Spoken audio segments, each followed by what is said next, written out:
एक breaking news पाहूया। राजधानी दिल्लीमध्ये श्रीकांत शिंदे यांच्या निवासस्थानी खासदारांची बैठक सुरू आहे।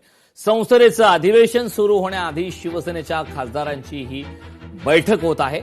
एकंदरीत आपण ज्या प्रकारच्या घडामोडी परवा पाहिल्यात की जे 6 खासदार ऑपरेशन टायगरच्या माध्यमातून ठाकरेंची साथ सोडत शिंदेंकडे आले, त्याला मान्यता मिळाली, त्यांना मंजुरी लोकसभा अध्यक्षांच्या माध्यमातून देण्यात आली।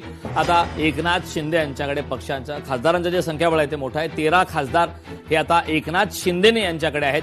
आता राजधानी दिल्लीमध्ये श्रीकांत शिंदे यांच्या निवासस्थानी खासदारांची बैठक सुरू आहे।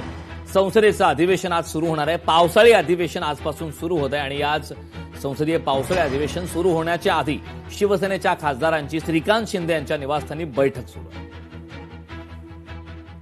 या बैठकीत नेमक्या काय घडामोडी घडतात हे पाहणं महत्त्वाचं आहे। संसदेचं अधिवेशन सुरू होण्याआधी बैठकांचं सत्र पाहायला मिळतंय।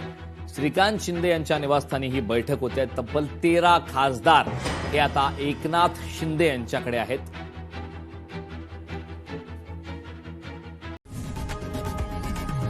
लोकशाही मराठी ऐका, पहा, जागरूक रहा।